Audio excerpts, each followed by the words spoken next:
учим своих детей тому, чему учили нас наши родители, передаем какие-то заветы, делимся своими собственными жизненными открытиями и передаем те задачи, те мечты, которые сами не успели осуществить.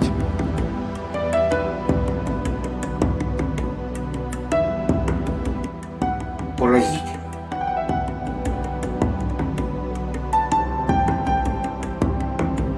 Я эту светлую идею хочу осуществить у себя на родине, в Якутии. И тут действие перемещается в Санкт-Петербург.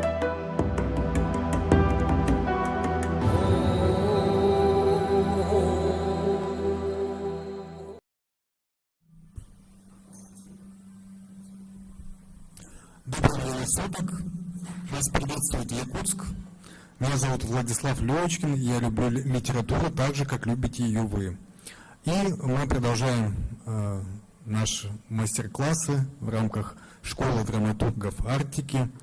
Мы благодарим наших партнеров в лице Фонда президентских грантов, Фонда тотального диктанта, Музейного комплекса «Россия. Моя история».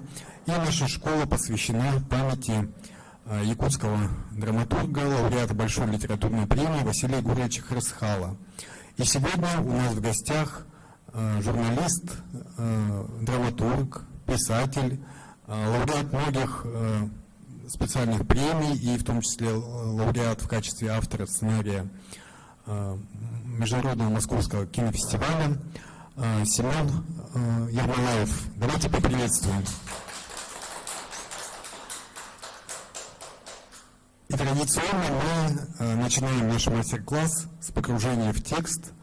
Это будет читка фрагмента литературного сценария «Хума» Семена Ермолаева и в исполнении санкт-петербургских артистов в постановке Ксении Никитиной, которая состоялась на ледоколе «Красин», который стоит на причале на реке Неве. Театральные читки – это возможность погрузиться в текст автора. Вашему вниманию представляем эту читку.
последний дурак, хожу за тобой, сказкам твоим поверил. Вбегает девушка. Она хочет остановить парня. Он отталкивает ее, уходит. Девушка смотрит на старика, старик прячет глаза. Девушка убегает вслед за парнем. Русский парень подходит к старику. А ведь все это из-за тебя. Если он не едет, кто жизнь даст этой земле, когда сюда вернутся тени? Ну скажи мне, кто? Это все из-за тебя. Зачем ты сюда пришел? Зачем? Что тебя сюда привело? Так далеко от твоего...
Дыхание Хэдэ нарастает. Темно, воет ветер. Выходит парень. Дыхание Хэдэ...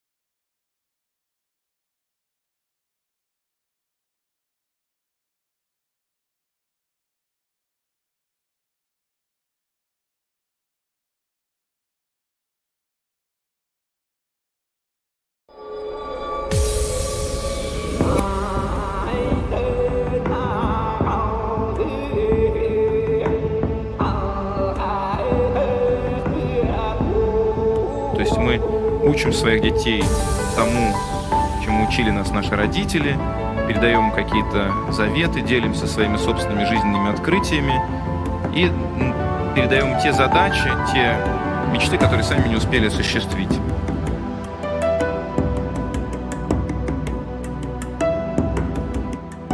Поразительно.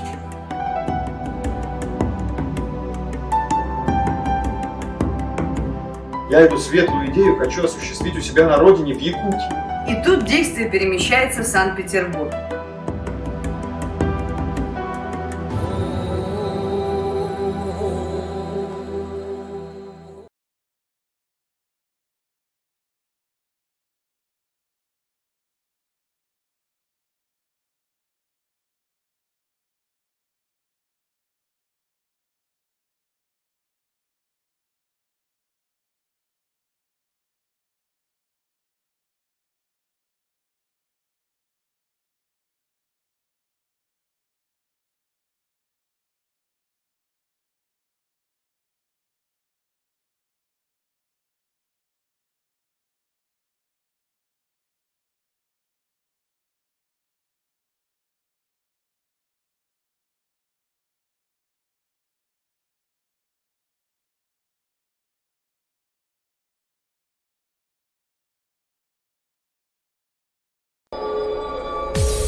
То есть мы учим своих детей тому, чему учили нас наши родители, передаем какие-то заветы, делимся своими собственными жизненными открытиями и передаем те задачи, те мечты, которые сами не успели осуществить.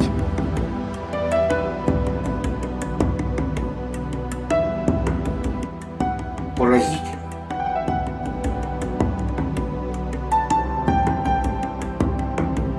Я эту светлую идею хочу осуществить у себя на родине в Якутии. И тут действие перемещается в Санкт-Петербург.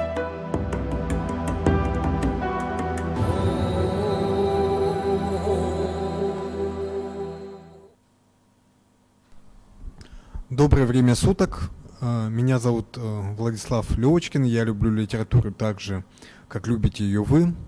Сегодня вас приветствует снова Якутск. Мы продолжаем нашу школу драматургов Арктики. И мы благодарим наших партнеров в лице Фонда президентских грантов, Фонда тотального диктанта, Музейного комплекса «Россия. Моя история». И наша школа посвящена памяти якутского драматурга, лауреата Большой литературной премии Василия Егоровича Харсхала. Сегодня у нас в гостях журналист, писатель, драматург, лауреат многих специальных премий и лауреат Гран-при Московского кинофестиваля Семен Ермолаев. Давайте его поприветствуем.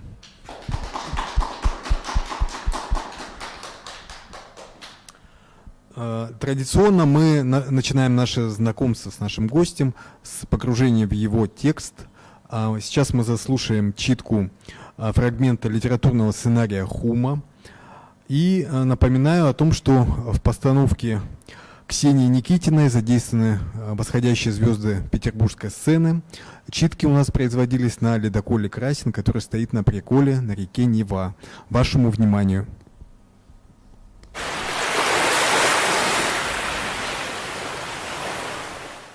Дыхание Хэдэ нарастает, темно, воет ветер. Выходит парень. Он русский. Он едва держится на ногах от усталости. Он одет в телогрейку. На спине зэковский номер. Как тяжелое шумное дыхание нарастают звуки Хэдэ, эвенского танца. В сполохах красного цвета мелькают танцующие черные тени. Парень закрывает глаза, затыкает уши, желая избавиться от наваждения. Но тени не исчезают. Это не галлюцинация, они существуют, совершенно реально. В ужасе парень кричит, тени исчезают. В наступившей тишине слышен только вой ветра. Обессиленный парень падает ничком, лежит неподвижно. Вдруг, как будто что-то услышав, он вздрагивает, хочет встать, но сил нет даже двинуться. Приближающийся шум вертолета, и вот он уже совсем близко. Парень вытаскивает нож, но сил нет, чтобы защищаться. Плачет, кричит из последних сил, зовет кого-нибудь, ударяет себя ножом, всхлипывает, затихает. Шум вертолета удаляется, слышен только вой ветра. Вдруг снова вспыхивает красный свет, снова звуки Хэдэ, снова тени. Парень встает, снимает телогрейку и, оставшись в белой рубашке, идет к теням. Звук дыхания Хэдэ усиливается. Свет гаснет. Дыхание превращается в оленях харканье. Слышен звук сталкивающихся оленьих рогов. Светлеет. Выходит парень, девушка и старик. Увидев телогрейку, останавливаются. Парень, замедляя шаг, приближается к телогрейке. Молчит. Понятно, что перед ними труп. Медленно опускается перед ним на колени. Ну, старик, где ты говорил земля твоя? Это твоя хума, которую мы ищем. Здесь, что ли? Ты про это говорил? Здесь такие дожди, снега, что без следа размывают останки умерших, и они не становятся добычей хищников. Где же горящие в темноте огни? Где танцующие Хэдэ тени? Богатая тучными оленями хума. Покажи мне это, старик, ты же обещал. Сколько гор обошли, речек пересекли, все из-за этих теней выдуманных. Ты все придумал, старик. Это все неправда. Ты во сне все это увидел и мне рассказал. Это все в раке, слышишь? В раке. А правда-то вот она. Вот. Гниет под дождем труп. Добыча диких зверей. Старик и девушка приближаются к трупу. Сзади них из темноты выходит русский парень в белой рубахе. Волосы светлые, русский, совсем мальчик. Он заключенный. Смотри, номер на телогрейке. Наверное, тот, которого в прошлом году искали. Ну что делать будем? Как что? Сообщить надо. Ты что, старик, забыл, что мы от курса самовольно отклонились? Если дадим о себе знать, сразу все выяснится. Что же теперь делать? А ничего, пускай лежит, как лежал, кому он нужен? Нельзя. Грех. Как же семья, мать? Какая мать? Наверное, ждет его где-нибудь. Мать. Да если узнает, что он умер, разве легче ей будет? Что с того, что умер? Она и сама, наверное, чувствует. Сердце подсказывает. Хорошо, я сейчас же по рации сообщу, и завтра с милицейским вертолетом улечу. С меня хватит. Как последний дурак, хожу за тобой, сказкам твоим поверил. Вбегает девушка. Она хочет остановить парня. Он отталкивает ее, уходит. Девушка смотрит на старика, старик прячет глаза. Девушка убегает вслед за парнем. Русский парень подходит к старику. А ведь все это из-за тебя. Если он уедет, кто жизнь даст этой земле, когда сюда вернутся тени? Ну скажи мне, кто? Это все из-за тебя. Зачем ты сюда пришел? Зачем? Что тебя сюда привело? Так далеко от твоего каменного города, в эти горы. Темнеет. Шум дождя. Посреди сцены сидит девушка, протянув руки к небу. Дождь течет по ее лицу. Входит парень, смотрит на девушку, подходит. Они молча смотрят друг на друга. Почему не спишь? Сидишь тут под дождем, поспала бы, отдохнул. Я за оленями посмотрю. Старик уже спит. Ты одна здесь сидишь под дождем, мерзнешь. Девушка опускает голову. Ты не умеешь говорить, но когда ты смотришь на меня, со мной что-то происходит. Почему ты смотришь на меня? Что ты хочешь мне сказать? От твоего взгляда я как заарканенный олень начинаю беситься. Нет, ты этого не видишь, это никому не видно. Этого вообще не увидишь. И все-таки это так. Проклятый дождь, все небо затянуло. Так что же я говорил? Сам не знаю что. Это все из-за низкой облачности и из-за дождя проклятого. Когда кончится эта блокада? Как только так сразу рвану отсюда, без оглядки, в город. Девушка поворачивается к парню, что-то мычит. Нет, ты хорошая, это я плохой. Мотает головой. Опять болтать не то начал. Это все из-за дождя, да еще этот покойник рядом. Все мысли спутались, скачут, ни на чем не остановятся. Снова выходит русский парень в белой рубашке. Как будто кто-то ходит, как будто все время кто-то рядом. Ну, конечно, это он. Он здесь. Нет, это опять я глупость сказал. Это такая же глупость, как и тени, которые мы замучились искать. Нет, все, я пойду оленей пасти. А ты иди спи, не стой под дождем. Ни к чему это. Что тут может произойти? Парень уходит. Девушка смотрит ему вслед. Затем переводит взгляд на русского парня. Мгновение они смотрят друг на друга. Он приближается к ней. Девушка, отвернувшись, бесшумно уходит. Русский парень возвращается. Слышен плач девушки, темнеет. Снова шум дождя и дыхание ХД. Старик и парень сидят молча. По-прежнему льет дождь. Слышал, сегодня ночью плакала душа матушки земли. К чему бы это? Почему она заплакала? Опять сказки сказываешь. Нет, я и раньше мальчиком в этих местах ее плач слышал. Но я-то всю ночь с оленями на хуме был, а ты в палатке спал. Нет, это правда она. Хозяйка, мать земля плакала. Я думаю, она тебя отпускать не хочет, поэтому дождь посылает и плачет, рыдает. Я не Евен, я другой породы. Я якут и снам твоим не верю. Вертолета не будет, пешком пойду. Входит девушка. Она тоже не хочет, чтобы ты уезжал. А тебе-то какое дело? Ты что, отец? Дед? Ты уедешь. Она совсем покой потеряет.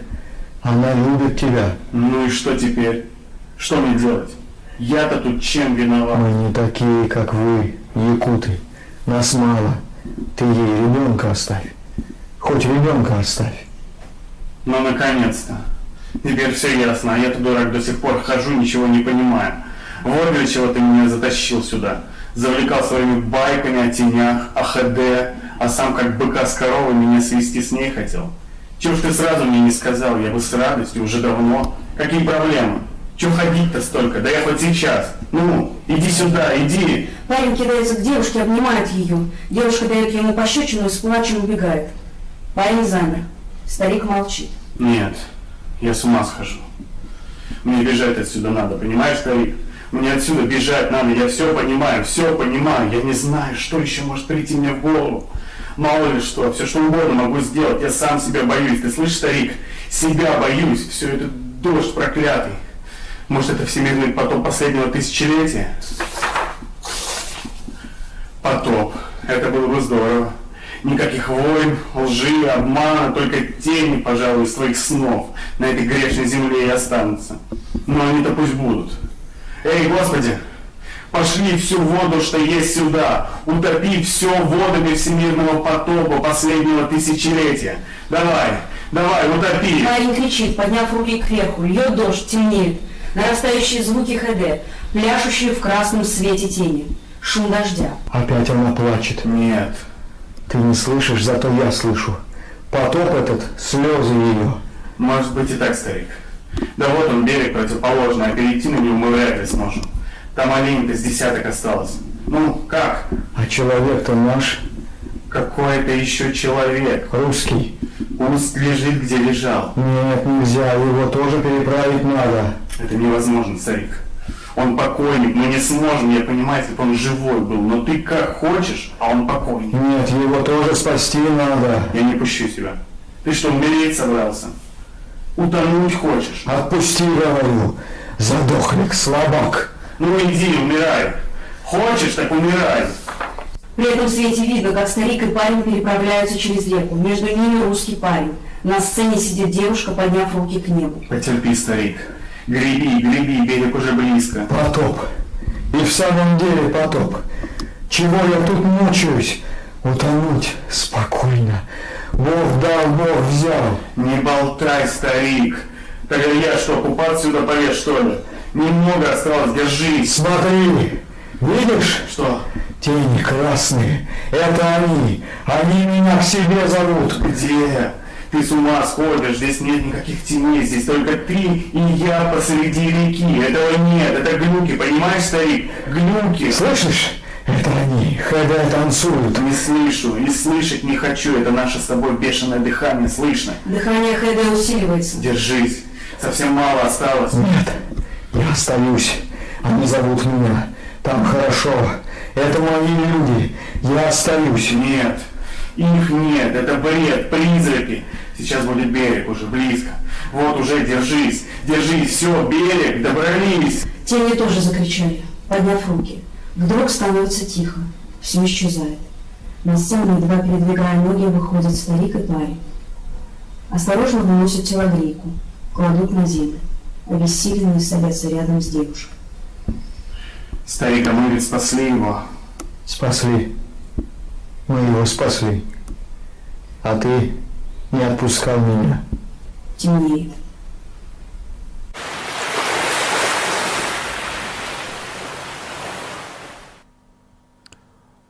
Спасибо нашим артистам.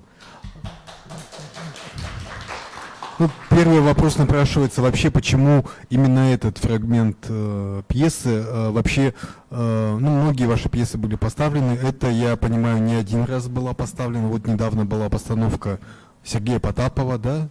А почему вот вы выбрали именно ее? Ну, раз называется этот семинар «Школа драматургов Арктики», у меня очень много пьес. Если я буду там свои вещи, не связанные с Арктикой, мне хорошо будет. Понятно. По тематике, да? Да. По тематике. И еще такой момент хотел уточнить. Вот как раз автор перевода пьесы находится здесь, в зале, Валентина Александровна Чусовская. Насколько Валентина Александровна вот угадала интонацию, вот, как вы считаете, она смогла вот передать полностью вот ваш замысел? Конечно. Лучше нее, я думаю, никто это не смогла бы привести. А вы всегда довольны переводами? Вот насколько зависит от перевода? Так, во-первых, мои вещи на русский язык единственное, кто переводила, вот Валентина. Все пьесы Чусовская. Валентина Александровна. «Седьмой ангел», «Хума», а все остальное я сам. Поэтому Да. переводом довольны. Да? Понятно. Ну вот у нас есть, коллеги, как раз таки вопросы от читателей участников конкурса. У нас ведется конкурс, и в конце передачи мы должны определить победителей, которые из ваших рук получат журнал с пьесами. Поступило уже несколько вопросов, и они как раз касаются именно этой пьесы, да, поэтому я хотел бы их сейчас зачитать и, может быть, попробуем ответить. «Хума» – одно из популярных ваших произведений, поставленных на театральных сценах республики. Какие эмоции чувствует драматург, когда его произведение оживает на сцене? Ну как? Радуюсь. Все спектакли были разными, да? Разные. Разные. Сначала этот спектакль поставил Юра Макаров Нюрнбергский театр, а потом Маинский народный театр Василий Павлович Винокуров. Вокально-хореографический спектакль, настоящая Хеге там танцует с хореографией там. А потом Сергей Потапов. Так, есть вопросы касаемо самого сюжета, да, и образов, которые нам предстали. Главная цель драмы «Хума» – убеждение парня Саха в познании своей миссии на земле. Не так ли? Такой вопрос. Нет. Все мы чада Божьи. Русские, вен, якуты, без разницы. И когда, пускай это даже зэк, пускай это русский, там, японец, там, разницы нет. Он лежит на моей земле. И поэтому старик хоронит его, как себя самого. Это ясно. Так, когда у автора, есть возможность спросить прямо, да, что он хотел сказать, да, наши читатели пользуются этой возможностью. Старик и немая девушка, представители малочисленной народности, эвены, они как символ вымирающего вида хозяйства на севере оленеводства. А для чего придуман образ русского парня-зэка? Такой вопрос. Чтобы это глобально сделать. Земной шар.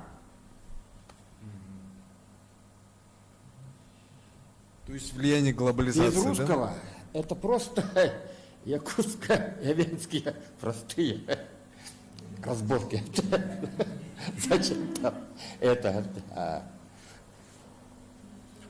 И здесь тоже в продолжении, да, это кстати, один автор вопросов. Почему русский парень увидел тени, услышал звуки хеджи, а парень якут ищет это и не может увидеть? Потому что русский парень, он уже там, в мире, в том мире, где есть тоже в том мире, который танцует хеджи. Это потусторонний мир. Он увидел, потому что он попал в этот мир. Конечно. Да? Почему в конце старик не остался со своими людьми, а спасся с парнем якутом? Потому что он пока еще не умер.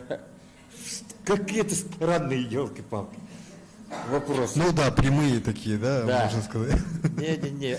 Они явно этот журнал не получат. Бесполезно. Парень якут придумал для создания образа спасителя эвенов, продолжателя рода. Почему девушка немая? Ребята, это образ такой. Без немой девушки, если бы она слишком была там слишком много там ля-лю там говорил это. Нехорошо это должно вызывать сострадание. А если она ля-ля-ля-ля, это чего такое? Нехорошо. Такие вопросы, это как-то... То есть, у автора это все складывается на ощущениях, да, Посмотрел, и все.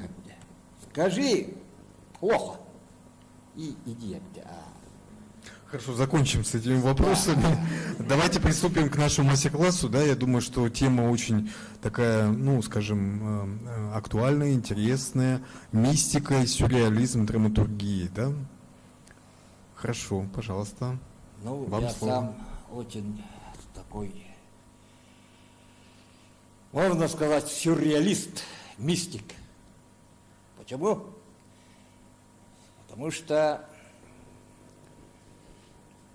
я считаю, что существует потусторонний мир, и они влияют на нас. Если ты пишешь пьесу, у меня вот такой был случай. Однажды я написал свою самую любимую пьесу «Аласа Тотуасото без». «Одинокая сосна посреди Аласа». Там два эмигранта якута в Японии. Написал эту вещь Сергей Потапов еще там студентом был, да, в колледже. Он это поставил с Ефимом Степановым в маленьком вот таком. Ничего. А после этого вышла книга Багдырына Сүлбә. Нөрен Нөргүй называется. Я эту книгу взял, читаю, и у меня аж спина такая, волна пошла. Письма двоих якутов-эмигрантов из Японии. Все, как я описал в этой пьесе. Не зная, не читая этого письма. Там написано, да, вот мы вдвоем в Японии, вот землетрясение. А я, когда эту вещь писал, я вникал, читал литературу. В 25 году в Токио было большое землетрясение, полгорода там. И они в эту ситуацию попали, у них сгорели там всякие документы, все сгорело. И вот эта же ситуация описывается там. Я ему сказал: о, Михаил Спиридонович, вот такое дело у меня, я написал пьесу, а вот в твоей книге это письмо есть. Я этого вообще не читая, это уже написал. Михаил Спиридонович тоже очень удивился и мне сказал: напиши газету, говорит. А я отказался, нет. Это значит, это ихние, которые в том мире, души, через меня воплотились в этой вещи. Я этому верю. И верю еще к тому, что писатель, поэт ли там, драматург, неважно, у него есть там, ну, можно сказать, кураторы, наставники. И когда вот человека захватывает идея, которую он хочет написать, настраивается на эту волну, и тогда они, эти кураторы, ему подсказывают, ведут. Вот мистик я. Дальше. Кто хочет? Ну, как бы хотелось более развернуто. Вот скажите, вот еще какие-то, может, случаи были, тоже такого мистического плана? Много. Много? Слишком много рассказывать не надо. Не надо, да? Да, нельзя. Нельзя, да? Особливо великую. Сегодня что? Великая Пятница. Великая Пятница, да, кстати. Нехорошо это. А вот саму тему мистицизма затрагиваете же тоже часто, да? Конечно. В самих У меня произведениях. все вещи. Все. Целый фильм, целый спектакль. Все, все. Ну, надо сказать, что вот эта тема, то, что вы сказали, что слишком много раскрывать нельзя, да? Нельзя слишком. Вот как вы понимаете, где найти грань, где можно Да, открыть, а где нельзя? То есть подсказывают, говорят, да? Что вот это можно открыть? Слишком раскрываться не надо, слишком это не надо. Хорошо, Серьезные вещи. хорошо. У аудитории тоже есть возможность задавать вопросы, записывайте свои мысли, подумайте. И у нас вот, да, сегодня будет несколько подключений. Я прошу взять микрофон нашу площадку в Санкт-Петербурге. Я надеюсь, что со звуком все нормально. Библиотека Маяковского. Я вижу автора нашего проекта Милу Кудряшову и Ольгу Погодину-Кузьмину. Это писатель, драматург, сценарист, автор сценариев к фильмам, пьес, лауреат драматургических премий и кинопремий. Пожалуйста, передаем вам микрофон. Дорогие друзья, приветствую вас. Очень рады поучаствовать в таком интересном мероприятии. С удовольствием послушали и отрывок из пьесы, и рассказ уважаемого Семена Ермолаева, известного и во всей России, человека, который действительно представляет, наверное, такую якутскую традицию, литературную во многом, и знакомит нас с какими-то национальными, этническими мотивами в фольклоре этого прекрасного края. Ну а сегодня у нас присутствуют здесь гости, тут писатели, читатели. И я хочу дать слово представителю библиотеки имени Маяковского, которая наше мероприятие пригласила гостеприимно. Ну и спросить, задать пару слов о том, почему это важно для вас было и чем интересно. Ну и представляемся, пожалуйста. Да, всем здравствуйте. Меня зовут Енина Карташова. Я представляю библиотеку Маяковского, а именно отдел информационно-досугового центра М86, где мы сейчас вот находимся, откуда тоже ведется трансляция. Я так понимаю, в прошлый раз было рассказано о том, чем мы занимаемся и что мы здесь, какие услуги предоставляет наш отдел. Просто хочу рассказать буквально в 2 минутах о том, что наши читатели здесь читают, какая литература пользуется спросом. Вот у нас просто есть направление, отдельное направление именно нашего отдела. Это туристическое направление, но и очень много литературы по архитектуре, по дизайну, который тоже очень пользуется спросом. Конечно, очень много читают современной прозы, отечественной и зарубежной. Мы и формируем тоже наш фонд с учетом спросов наших читателей. Вот. Очень много комиксов на английском языке и на русском тоже очень много берут молодежь. Приходит, спрашивает иногда те издания, которые не находят в других библиотеках. У нас есть уникальные издания, которые единственные экземпляр в городе. И по дизайну тоже, и по кино и телевидению, по моде, по различные очень направления, очень много разной литературы, и она вся пользуется популярностью. Очень много берут и читают. Это нас очень радует.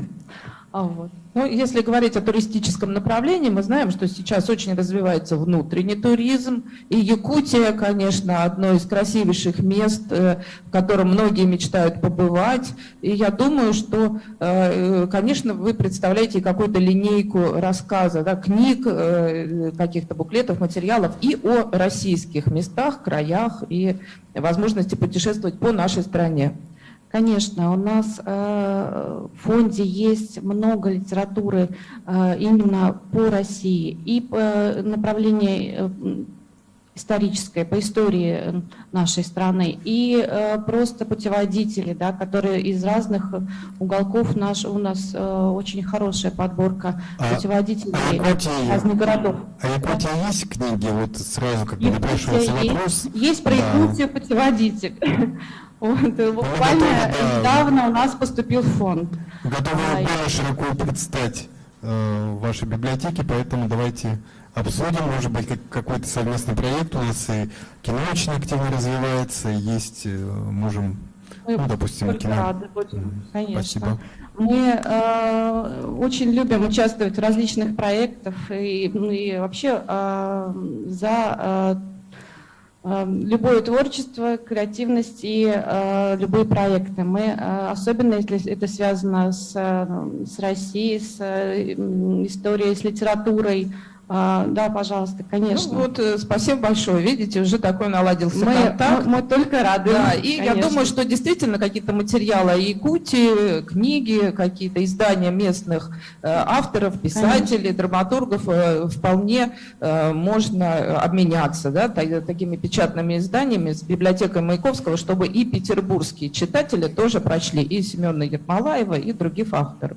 А я хочу передать слово Миле Кудряшовой, организатору, куратору нашего проекта, и она хочет задать вопрос Семену Ермолаеву. Так как Мила много работает в кино, в кинематографе, а ваша судьба связана с кино, вы работаете, это действительно якутское кино в последнее время становится одним из интереснейших, ярких направлений, это действительно удивительный такой феномен, даже можно сказать, потому что за совсем небольшие бюджеты снимаются фильмы, которые прозвучали и на международном уровне, на международных кинофестивалях. И вот передаю слово Миле Кудряшовой, и она задаст нашему автору вопрос о работе в кино. Да. Семен, здравствуйте. Здравствуйте.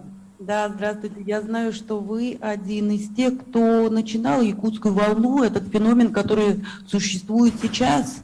Вы оканчивали тогда еще Ленинградский институт киноинженеров, оканчивали в ГИК и вернулись в Якутию, сами начали снимать кино. И прошло буквально десяток лет, когда ваши инициативы сейчас поднялись полной волной.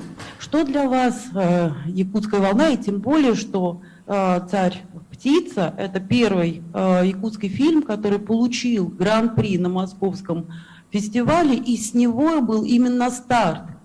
Семен, что для вас новая якутская волна кинематографа? Так, очень плохо мне слышно было, но что важно... Ну, как вы оцениваете вот сейчас, скажем, развитие якутского именно киноискусства, тем более, что вы сыграли вот как бы ключевую роль в том, чтобы у нас вот как бы пошло на подъем участие в фестивале? Ну, я хочу сказать, что молодцы якутское кино.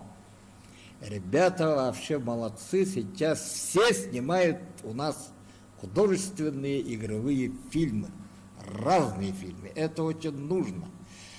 Но вот я сам и Эдуард Новиков, который режиссер «Царь-птица», мы будем снимать второй фильм. Деньги найдем, не найдем, все равно мы будем снимать фильм по мотивам рассказа великого русского писателя Николая Лескова «На краю света».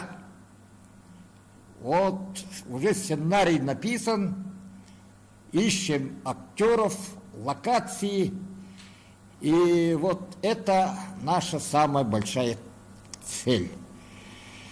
И мы хотим, чтобы о якутском кинематографе, конечно, знали еще и с одной стороны, что это фильм «На краю света» об истории миссионеров, первых русских миссионеров на краю света, на Дальнем Востоке, у нас в Якутии. Так, и все идет хорошо. Якутское кино развивается, дай Бог развития. Спасибо огромное. Мы вот вас хорошо слышим и видим, и это, мне кажется, отлично. Ну и от себя я хочу задать вопрос, раз уж тема нашей конференции, да, нашей встречи посвящена вот магии, сюрреализму в искусстве. И как вы считаете, вот вспоминается такое выражение известной художницы Фриды Кало, мексиканской художницы, когда ее спрашивали, вы сюрреалист, ее причисляли к сюрреализму, она говорила, нет, я ничего не придумываю, я не рисую сны, я рисую только то, что я вижу. Такова моя реальность. Хотела задать вопрос. Необходимо обладать каким-то особым взглядом, особым видением мира, чтобы видеть в нем чудеса, магию, мистику? Или все-таки вы считаете, что каждый может это увидеть и об этом написать? Ясно. Это может увидеть каждый. Почему? Потому что каждому человеку дана такая удивительная способность, как видеть сон, собственные сны. Вот это очень главное в жизни. Это нас, верхние божества, готовят к той жизни. За рубежом нашей жизни там еще есть жизнь. Так что смерти нет, ребята. Все. Спасибо огромное. Очень интересно было с вами пообщаться. Ну и, наверное, передаем слово. Ну, а у меня вопрос. Еще один вопрос. Хорошо. Как раз к Ольге. Если у Семена сейчас будет экранизация Лескова, то у вас, Ольга, у вас же несколько экранизаций, именно адаптаций классической литературы, и по вашим произведениям уже снято 3 фильма, если я не ошибаюсь.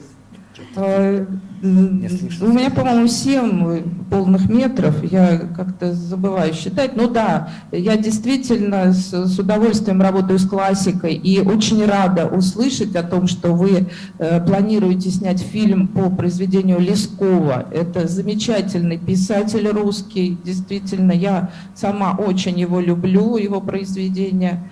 И они недооценены. В кино мало экранизаций, современных мало экранизаций. Иногда задаешься вопросом, зачем нужно снимать 5 или 6 раз Анну Каренину или Булгакова «Мастера и Маргариту» или несчастного Ильфа и Петрова, когда у нас такая огромная литература и очень много произведений, где экранизации пока нет. Поэтому я думаю, что это очень правильно, то, что вы открываете, хотите открыть этого писателя заново, и многим режиссерам, всем, кто будет, может быть, смотреть нашу трансляцию на телеканале «Культура», хочу попросить их просто: открывайте для себя классику, заглядывайте в эти книги и по-другому, по-новому их открывайте для нас. Не надо снимать все время одни и те же сюжеты. Это уже всем надоело. Поэтому спасибо вам, то, что вы обращаетесь к Лескову, и я думаю, что мы будем ждать этого фильма. И самое главное, пожелаю вам, чтобы нашлись и деньги, и помощь, и чтобы работа была хорошей. Для меня, конечно, и Сибирь, и Якутск, и Дальний Восток, эти регионы во многом связаны, тоже очень важны. Мы в свое время сняли фильм о жизни и судьбе Александра Вампилова «Облепиховое лето». Как мы знаем, Вампилов утонул, погиб в озере Байкал, не дожив до 35 лет. И вот фильм о его судьбе очень хорошо принимали в Иркутске, и на Байкале мы с ним ездили, и, надеюсь, может быть, посчастливится побывать и в Якутске, пока еще мы не добрались до него. Ну вот уже мы, по крайней мере, видим друг друга. В нашей студии еще кто-то задает вопросы? Я хочу, наверное, попросить Марию Ануфриеву, писателя и тоже участницу нашей конференции. Мне кажется, что все бы мы хотели как-то принять участие в фестивалях, лучше и больше узнать якутскую культуру, якутскую драматургию. И я знаю, что Мария отчасти знакома с якутскими писателями, и хочу ее попросить назвать каких-то авторов, которые действительно интересны и могли бы быть интересны и нашим слушателям, зрителям. Да, я приветствую Якутск, Якутию в целом. Вы знаете, действительно, я не понаслышке знакома с якутской литературой. Несколько лет назад я вела большой проект в литературной газете. Все, наверное, знают это издание. Это старейшая культурологическая газета страны, которую еще Пушкин основал. И мы делали большой проект по якутской литературе, печатали ваших писателей, поэтов, журналистов. В общем-то, я могу назвать много имен, вот, и некоторые даже стали, в общем-то, моими друзьями и коллегами. Тот же, допустим, поэт Сафрон Осипов, который сейчас уехал в Америку, я так понимаю, по семейным обстоятельствам, но, в общем, очень хороший поэт и очень хорошо отзывается о Якутии, очень он мне в этом проекте помог. Олег Сидоров, да, который журналист известный, вот Иннокентий Иванов, насколько я помню.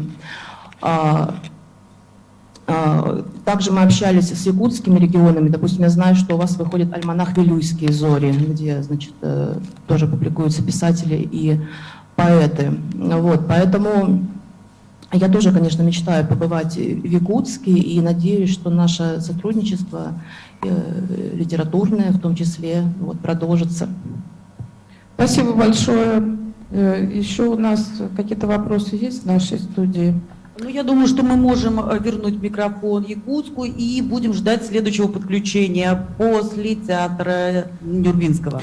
Спасибо большое Санкт-Петербургу. Действительно, ну, вообще можно сказать, успех якутского кино тоже во многом основывается на крепкой литературной основе, которую имеет наш регион. И надо сказать, что вообще, когда любое кино основывается на литературной основе, оно имеет больше вообще как бы, ну и, как бы, скажем так, мощи, больше как бы силы, да, и больше, скажем, более высокий уровень исполнения, да.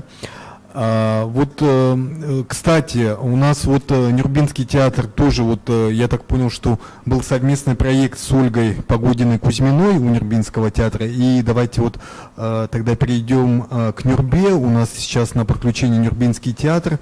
Пожалуйста, просим задать ваши вопросы и пообщаемся с вами. Нюрбинский театр приветствует всех участников сегодняшнего мастер-класса. Юра, привет! Добрый день, дорогой Семен Никонович, Ольга Леонидовна. Ага, Никонович, я так правильно сказала. И Ольга Леонидовна и все участники.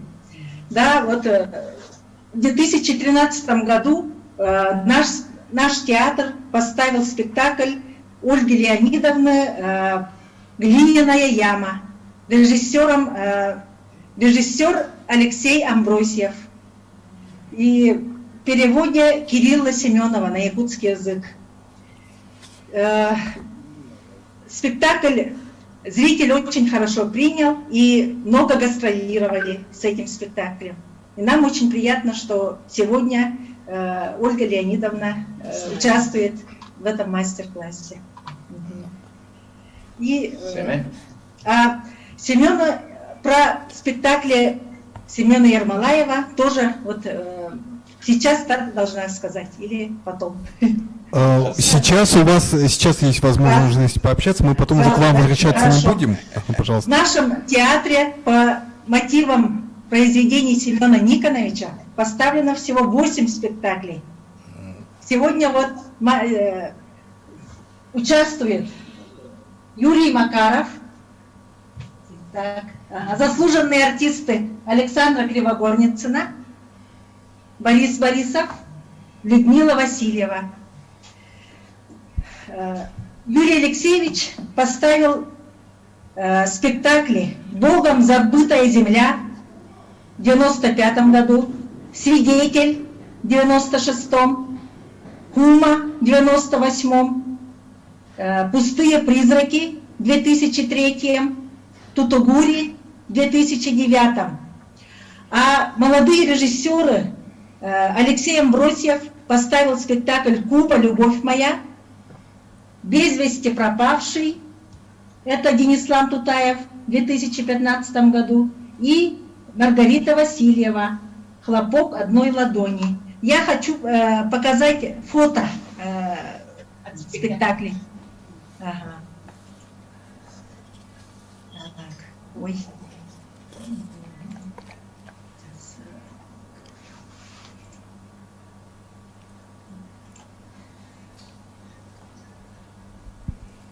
Фото нету, что ли?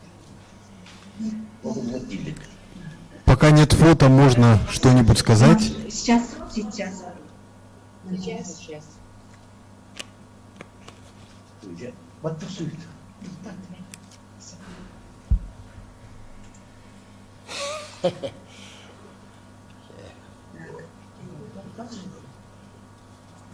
А, вот фото. Спектакль «Богом забытая земля».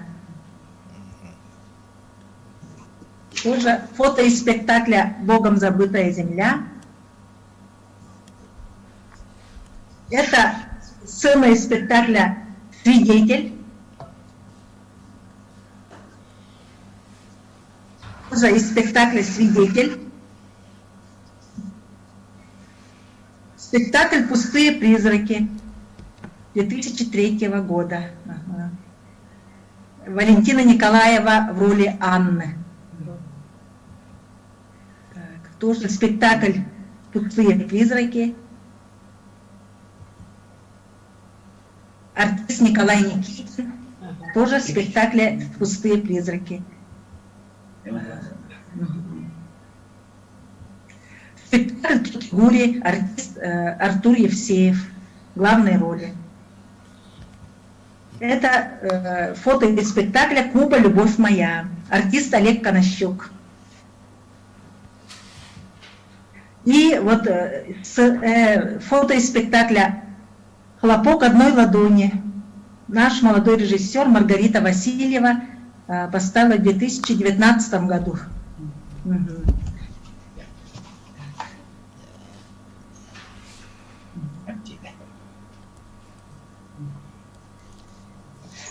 У нас вопрос будет задавать Борис Борисов.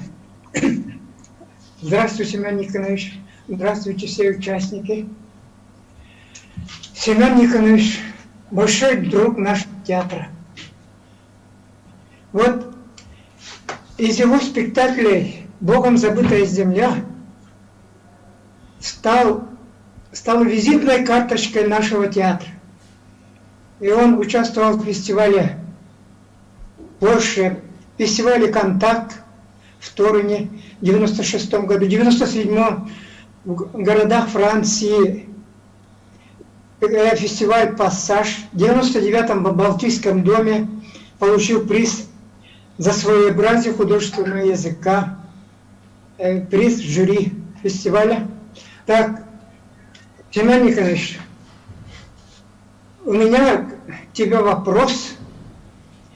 Вот в Чебоксарах в 92 году фестиваль Федерации 92 мы обедали с Семеном Никоновичем и Сенчел Бадук, это Иннокентием Арсентьевичем, в столовой на одном столе. И здесь вышел у вас разговор и спор. Ага. Спор на тему, что лучше, ну, я просто говорю, как традиционный реалистический театр, или это он был на стороне Сенчел Бадук, а вот Семен Никонович ратовал за авангардистский театр. Сейчас у меня вопрос. Как, Семен Николаевич, сейчас, по прошествии 29 лет, вы остаетесь ли приверженцем какого направления в театре? Куда? Или... Иванович, молодец. Самое главное, неважно, реалистический, авангардистический, неважно. Главное, чтобы народ воспринял это на ура, чтобы эта вещь могла показать Нюрнбергский театр во всей красе, чтобы опять по Франции, по Польше, по Балтийским домам, как было, а YouTube спектакль, это не важно. Вот поэтому я вот Юрию Алексеевичу давно обещал, если скоро будет.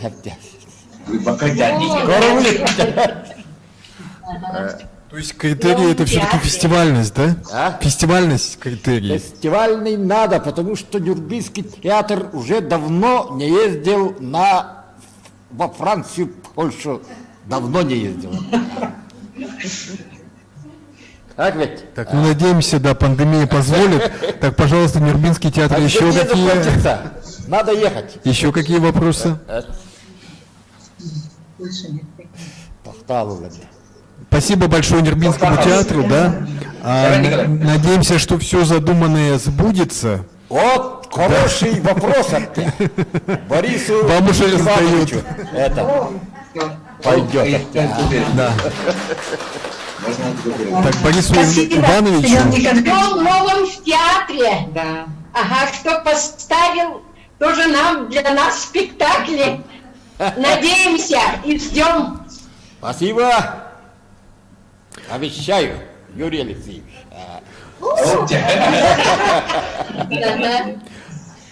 Так, ну, Нюрнбергский театр соскучился, да, видимо. У вас Конечно. вообще многолетнее сотрудничество, Да, да, с Юрием да. Макаровым. Да. Сколько было вместе спектаклей, получается? 6 спектаклей. 6 спектаклей. Юрий Алексеевич, да? 6 было 9. Юрий Макаров сам лично 6. поставил где-то 6, по-моему.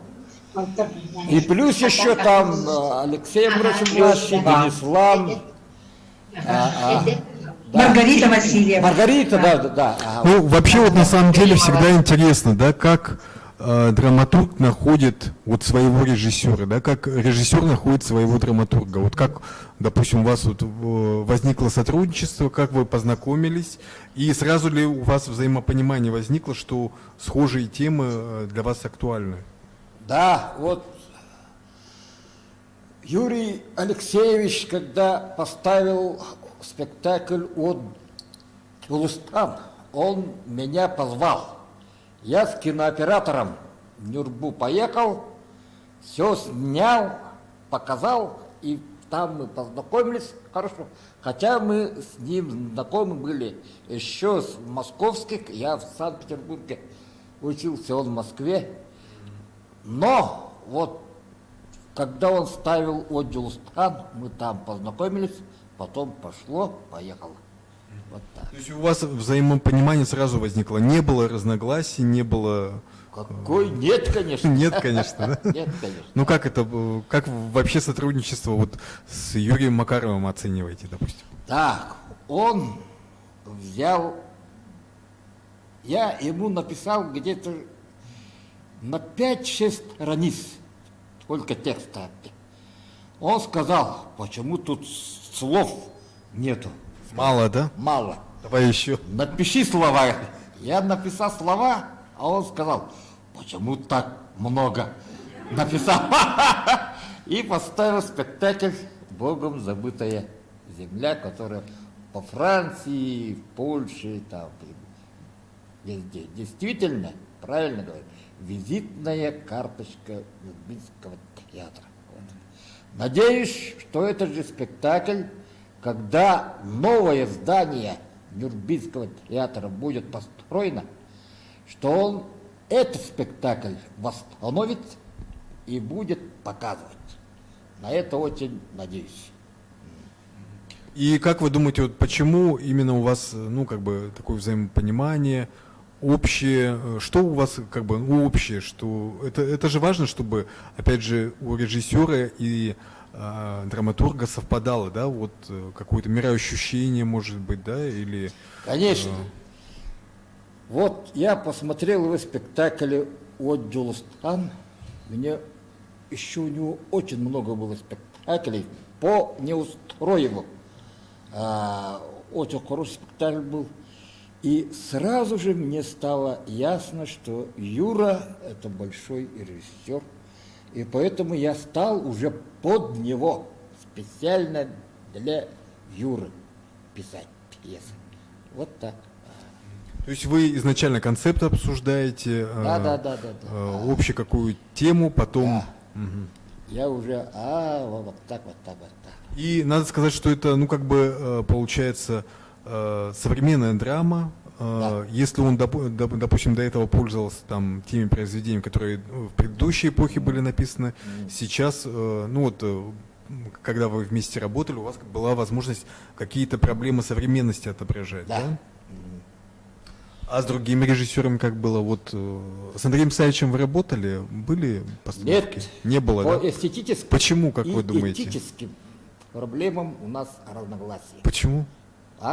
Вот Я что не не люблю массовки, когда 30 человек выходит под этот синтезатор, выходит, там ничего драматургу там делать нечего. И поэтому я горжусь, когда мою маленькую пьесу «Апокалипсис или Бог» из камеры номер на якутском языке Международный фестиваль «Благая весть», Майнский народный театр, ребята-кочегары поставили, затем обманули фестиваль «Благая весть», международный фестиваль, что мы филиал студия Саха-театра, обманули, поехали на 2 УАЗиках без синхронного перевода на русский язык и порвали там. И все. Это была единственная постановка этой пьесы? Потом были еще постановки? Были, конечно. Были, да? Это в Хабаровске ставит. Это вообще какого года? Театр. Какого года пьеса? 98-го. Пьеса. Но она же актуальна, да? Потом это ставили в Азербайджане. Потом молодой Эдуард Новиков по этой пьесе снял свой короткометражный дипломный фильм и тоже там по нескольким фестивалям. Так что, ребята, мы знаем это. Хвалиться, конечно. Хорошо, ну с другими режиссерами вы же тоже работали. Вот с другими режиссерами якутскими вы же тоже работали. Вот Сергей Потапов, например. Да, он поставил 4. 4, да? Спектакля. С ним вот есть полное тоже взаимопонимание, как не с Юрием? очень. Не очень. Да. Почему? Не очень.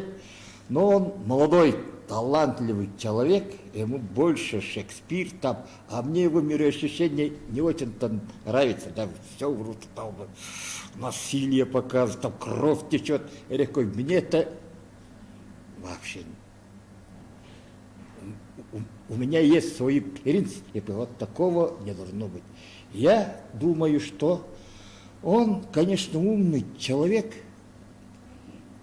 потому что если будет ставить меня, то его там в Москве, ну что ты поставил-то, елки-палки. А когда он Шекспира там изгаляется, там всякий, кровь там льется рекой, там в Москве, вау, там, вау, а вот так. Ну тоже фестивальность, это же... Ну, это можно, но не для меня, который верующий человек, который умрет, который туда попадет, а там от меня будет спрос. Какую фигню ты, елка, там пишешь? Нельзя с такими вещами шутить. А ребята этого пока не знают. Молодые. Ну, скажите, у вас тоже же вот на самом деле такие темы непростые затрагиваете, да, в пьесах, и болезненные, и, ну, на самом деле, человек для чего в театр приходит? Чтобы получить свою порцию стресса, да, как бы, чтобы мучиться, для чего? Это не ко мне, это к Сергею Потапову.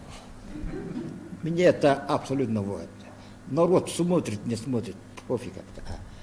Я, главное, свое сказал, ты сказал, а ставить будешь, не ставить, ну иди, все. Ерунда все это. Вообще, по пожеланиям драматургов что-то меняли, сюжеты, По героев? пожеланию режиссер, скажи. Да, да, по пожеланию режиссера. Нет. Нет, да? Я когда пишу пьесу, все, я им, своим режиссерам всегда вот так говорю. Вот я написал, хоть что-то сделай, это меня не касается, потому что я написал великую вещь, нетленку, а режиссеров вас много. Ты поставишь, потом еще кто-то. Я умру, кто-то еще будет ставить. В этом отношении я режиссерам разрешаю все. Непоставленные пьесы есть у вас? Есть. Есть непоставленные? Несколько есть. Ну пусть. Они еще пока не нашли своего режиссера? Да, нормально. Нормально, да? Это нормально. То есть вы именно пишете с тем, чтобы они потом увидели свое воплощение? Конечно. Изначально. Человеческая жизнь вечная. Жду. Так, коллеги, ну, есть возможность задать вопросы, пожалуйста, уже накопились, наверное? Семен Николаевич, здравствуйте, меня зовут Мария. Пожалуйста, погромче, чтобы вас все слышали, чтобы на записи все было. По-моему, он не включен. Да? У меня, можно сказать, 3 вопроса. Да? Вы сказали, что вы человек верующий. Да. Какая у вас тогда вера? Вот меня это интересует. Да, вот вы верующий человек, вы православная вера у вас, вы или тенгрианец? Да, может... Я верю в светлые силы, в котором входит и Христос, и наш Юрюн Арт. Этот ответ удовлетворяет, нет? Ну да. И потом еще вот такой... Я не замыкаюсь в одной религии.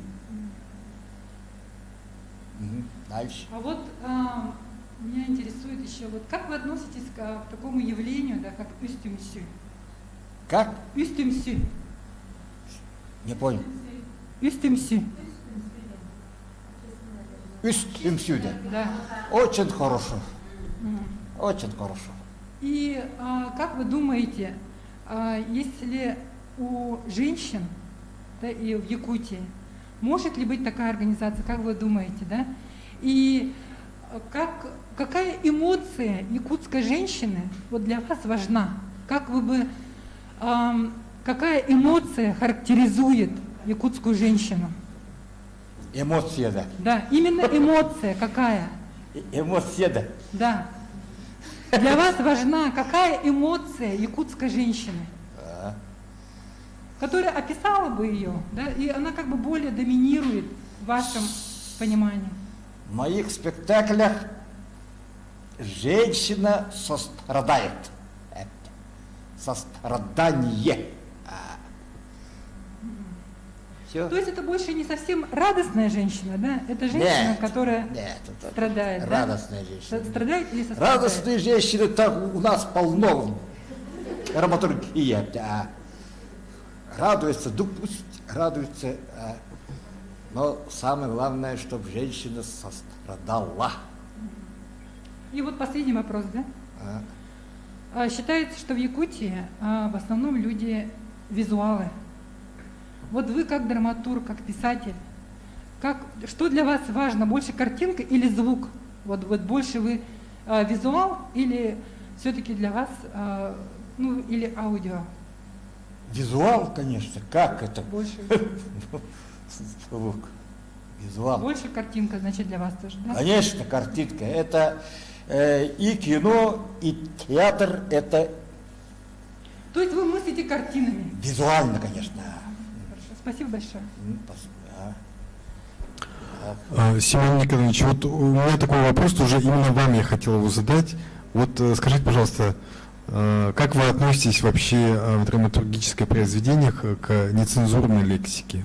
Используете ее? Как относитесь, когда используют? Надо ли ее использовать? Не надо? Вот как вы считаете? Вообще не надо. Не надо, да? Вообще вы не используете ее? Вообще нет. Вообще нет. Это тупо и глупо. Mm-hmm. Хотя, вот, я к себе говорю, самая моя первая песня, которую я поставил сам в Сахатеатре в 1988 году. Вам сколько лет тогда было? Вот 3,5. Да, вот именно. Вот в этой пьесе немножко такие слова были, но это они объякученные. вот такие, которые и не представляют вот русский мат ядреный. Нет, он обтекаем вот так. Смягченная форма, да? Да. Было это только единственный раз. А почему там, что такое там? Вот, почему Потому необходимо было? Неореализм. Я там ставил этот спектакль, у меня на сцене курили, пили, сморкались, плевались, и дым стоял столбом. Вот так. И в этой, как ребята разговаривают... То есть они не могли говорить книжным литературным языком, да, все да. убрал, но некоторые моменты объякутенные я там... Пришлось добавить. Да, пришлось добавить, но когда этот спектакль народный театр ставили, они без моего ведома Литературная правка, да? Вставляли мат. Да. Например, в Катасской народном театре одна студентка Сергея Потапова в колледже поставила в Катаске спектакль. И меня позвал посмотреть тоже этот Яковлевский теряре. Я поехал туда и смеялся. Один парень матом просто так кроет. Подожди, я говорю, как так? Говорю, а он, не знаю, я это специально... В транс вошел. Я думал, но в роли самой, вот, когда я все обуваюсь и мат. Вы остановили спектакль? Нет, конечно. Наоборот, я его сказал, молодец. Если ты сам, что ничего не можешь сделать, что по ходу твоего физического существования на сцене, это выходит. Хорошо, но вы сами не используете, а когда используют, вот как вы относитесь к этому? Плохо, да? Совсем. Не должно быть, да? Это называется дешевый хайп. Зачем? Хорошо. Кстати, вот современная драматургия, кстати, ну почему-то, да, это часто распространено. Хорошо, мы, наверное, вернемся в Санкт-Петербург. Я думаю, вопросы тоже накопились. Пожалуйста, Ольга, Мила, передаем вам микрофон.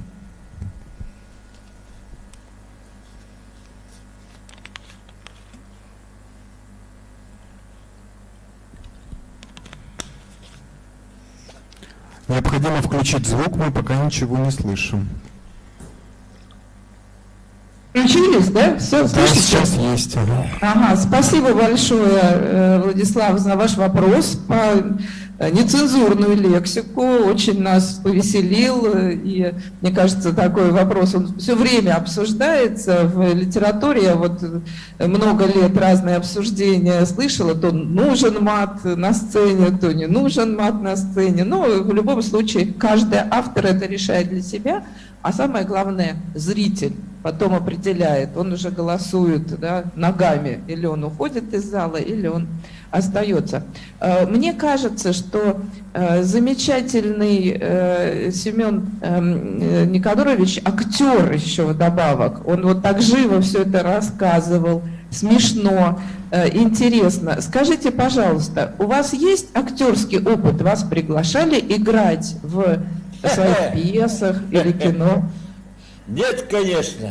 Я человек заикающийся. Меня хотели в первый класс, даже в школу для умственно, как называется, из-за моего заикания. Какой мог я быть актер там? Нет, конечно.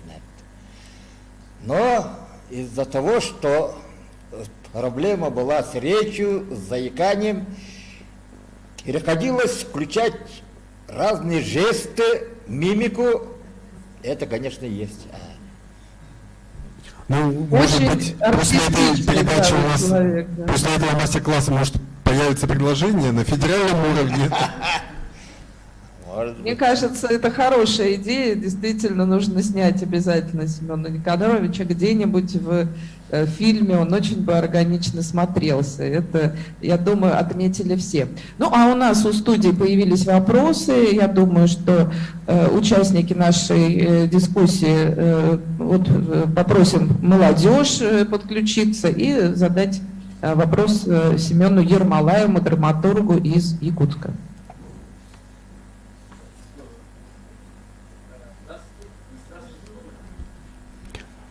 Почему-то нет звука. Может быть, микрофон включить? Так, слышно? Да. А есть. Здравствуйте, Семен Никонович. Здорово. Здорово, доктор. Хотелось бы задать вам вопрос по ходу вашего, как говорится, мастер-класса. У меня родился такой вопрос. Вы, в принципе, уже все рассказали. Очень интересно было слушать вас. Отражаете ли вы в своем творчестве или касаетесь неких взаимоотношений между народами в республике Саха-Якутия?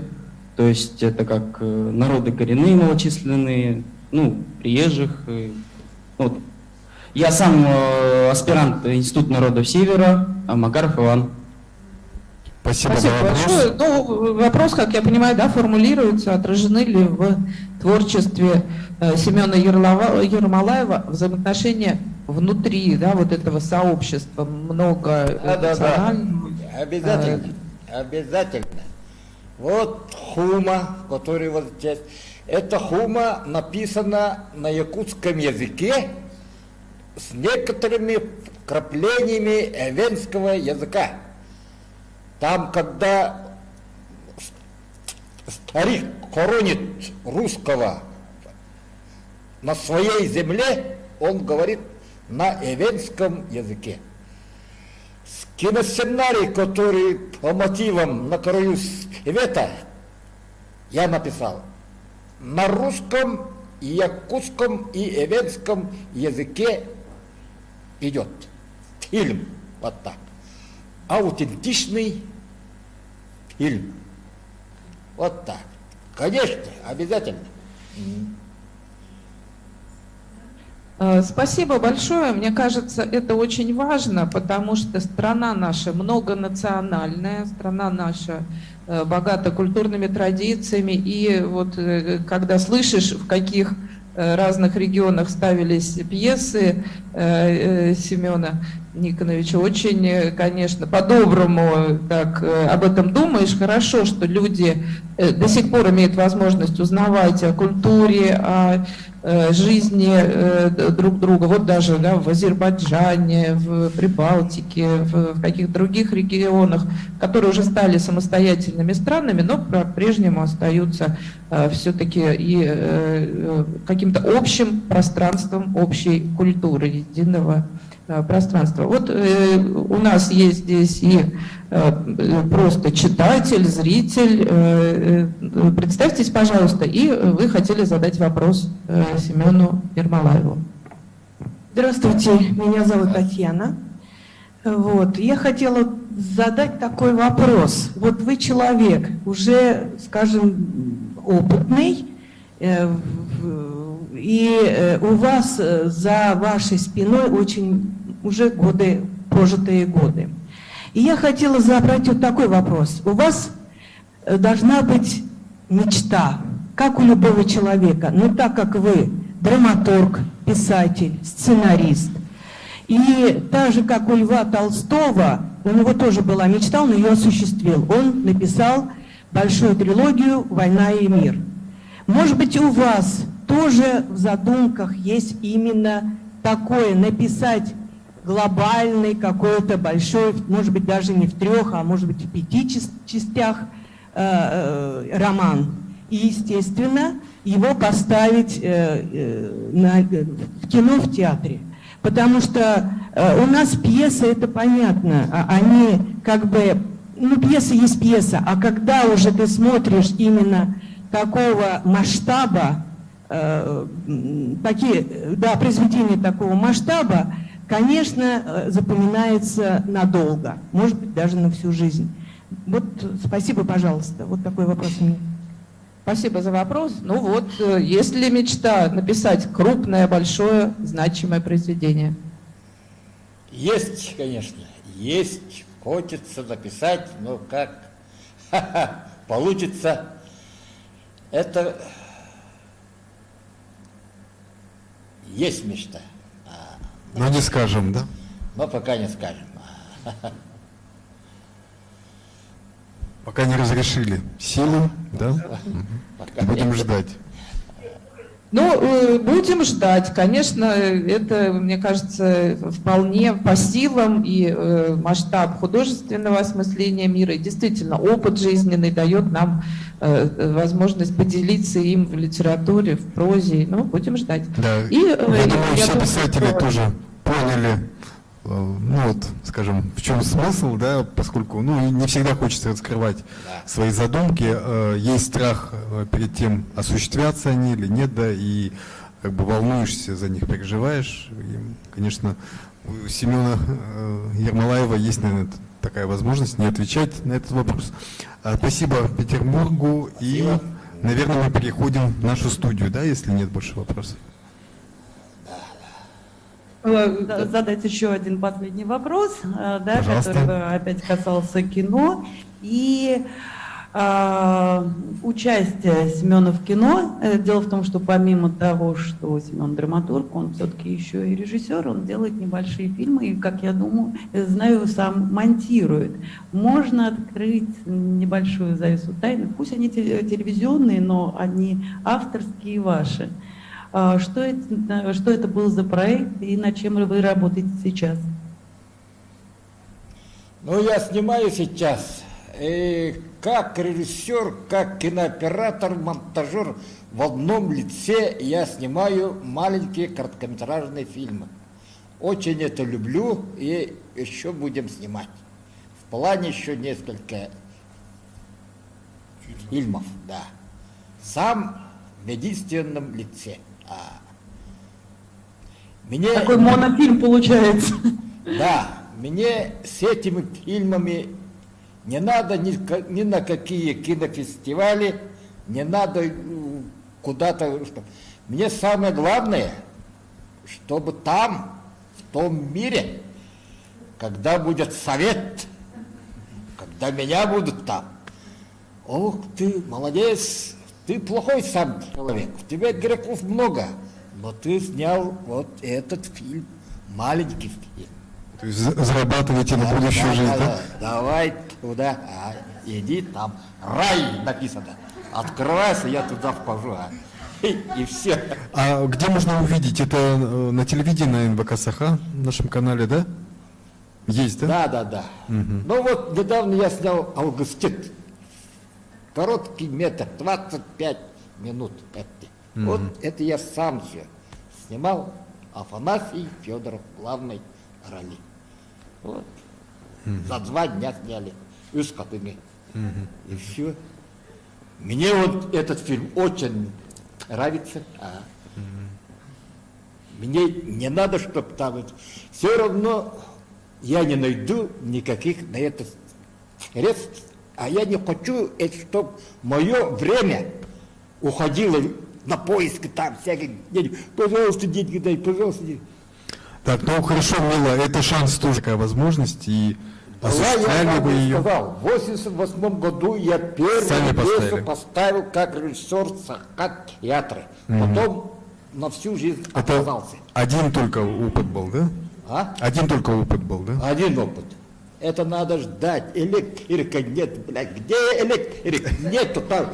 Они слушаются только Андрея Савича. Он приходит, а я прихожу, никого нет. Или что это, мать.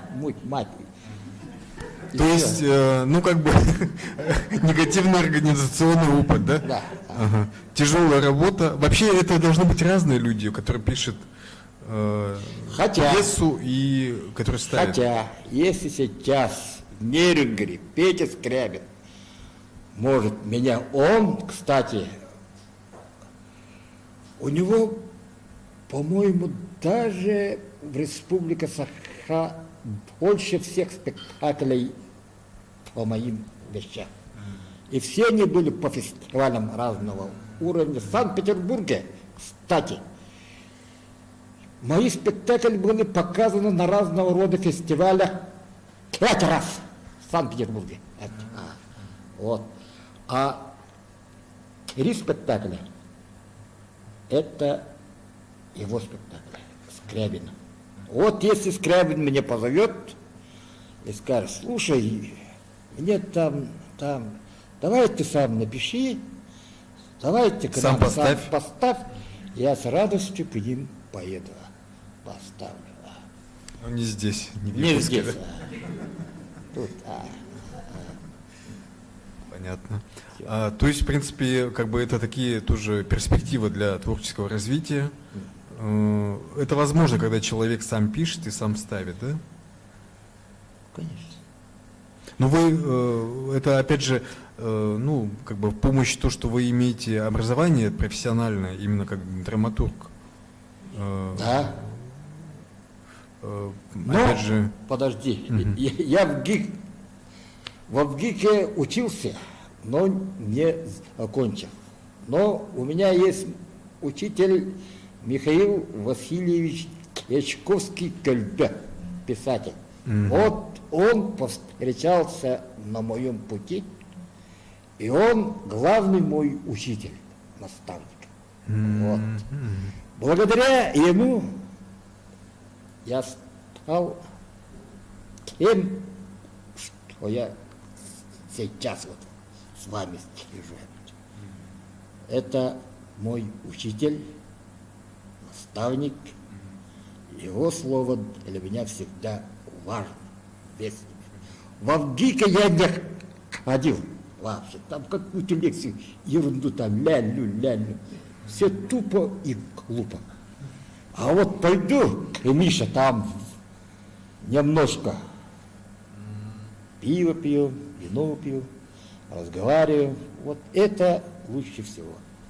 А сейчас вот сами как наставник выступаете? Есть у вас вот тоже, ну, обычно так бывает, когда мастер передает эстафетную палочку, да, вот взращивает следующее поколение. Ну да. Есть молодежь, у меня которая способна. очень много молодых товарищей, работающих в кино, в театре.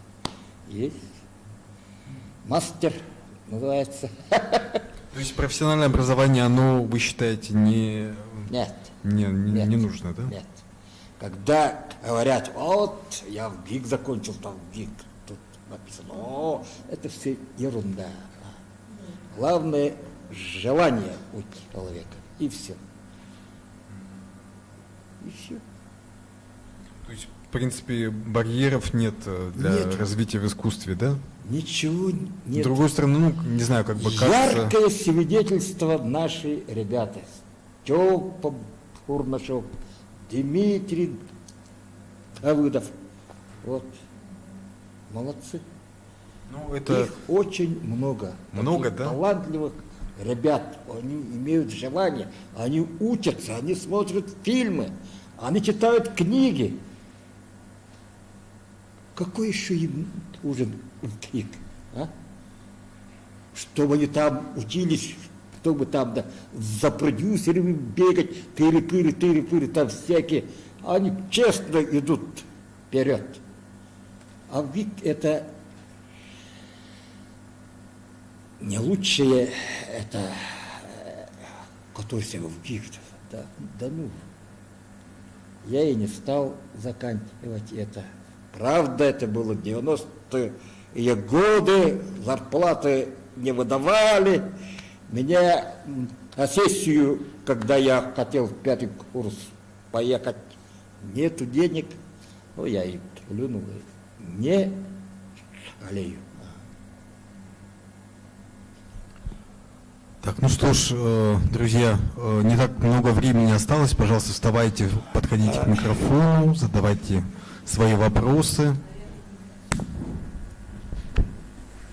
Я работаю детским журналистом, и поэтому интересует меня ваше детство. Вы о чем мечтали в детстве, и вы о чем любили читать?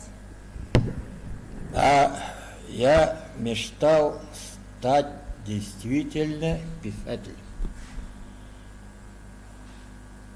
Когда мне было где-то лет 6, 5-6 лет, я спросил у своей мамы, какая работа есть, какая профессия есть, чтобы ничего не делать, не работать, лежать, а деньги идут. Мама сказала,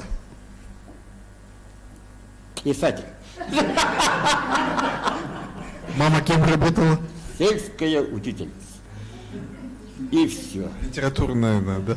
Нет. Химия, ботаника, да, вот. И все. Потом я начал писать маленькие рассказики. На что? На гонорар.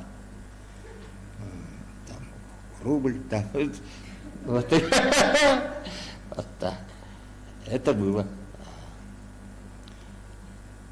А потом все это я далеко забросил, поступил в институт инженеров, учился в Ленинграде. И после этого начал читать очень много.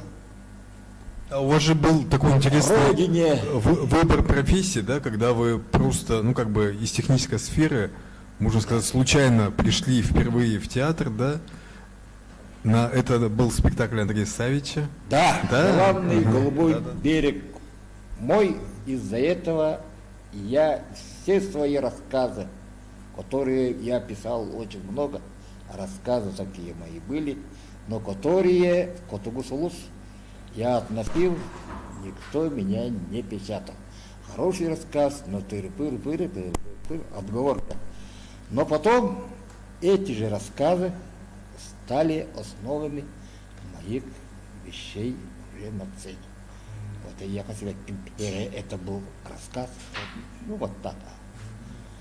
Но Андрей Савич спектакль «Желанный голубой берег мой» при всем нашем эстетическом несоответствии он повлиял на меня, что я начал писать свои вещи именно для постановки на сцене. Все. Вот такой вопрос. Спасибо. Еще есть вопрос. Как вы считаете, всякое ли произведение кинематографично? И еще вот второй вопрос. Знакомы ли с творчеством прозаика Валентины Гаврилевой? И меня очень впечатлил фильм Михаила Лукачевского «Сол, дорога». Вы там какое участие принимали, так как я не знакома с историей этого фильма? Ну, насчет этого я скажу так. Не всякое литературное произведение кинематографично. Вот знаменитый рассказ Василия Яковлева, по которому мы сняли фильм «Царь-птица». Я удивлялся, как такой рассказ незамеченный. И мы, когда снимали «Сеттяк-сыр», это было 97-й, по-моему, год, мы снимали на родине Василия Яковлева, в Чураптинском районе, село Кандал. Там, где родился Василий Яковлев. Потом я Василия Яковлева увидел в Татинском Кёле, в библиотеке. Я ему сказал: ты написал великую вещь. Я хочу это экранизировать. Он мне согласие дал, обрадовался. Выпили мы с ним. Очень хорошо посидели, потом несколько раз встречались. Потом он, к сожалению, умер. Как он умер, мы с Ильей Ивановым, режиссером, начали искать пути снимать этот фильм. Там впервые компьютерная там анимация появилась, и впервые мы искали чучело орла, что потом оно вот так, да. Долго мучились, но потом поняли, что вертолета нам никто не даст. В те года никаких квадрокоптеров не было, а вертолет это такие деньги. Отказались от этой затеи. Потом Эдуард Новиков, который молодой, он был у нас кинооператором в фильме «Сеттяк». Он закончил институт, приехал, и вдруг он сказал: давай снимем это. Я начал его сразу же отговаривать. Где мы найдем вертолет? Где мы с Элляем там искали, год готовились, ничего не получилось. А он говорит: пиши, мы поедем там, Кыргызстан, Казахстан, будем искать. Так что я Эдуарду Новикову благодарен. Благодаря его настойчивому вот так. Молодец. Так, еще о чем-то хотел. Сол было, да? Сол. А? Насчет Валентины Гаврилевой Валентина Гаврилева. Валентины Гаврилевой. Вот спектакль Юры Макарова о Дюлстан. Это по повести Валентины Гаврилевой. Но моему мироощущению, я реалист, я вот он не очень-то подходит. Меня вот подходит вот Василий Яковлев, вот царь птицы, мы вот это вот. Мне больше такие вещи подходят. Нравится.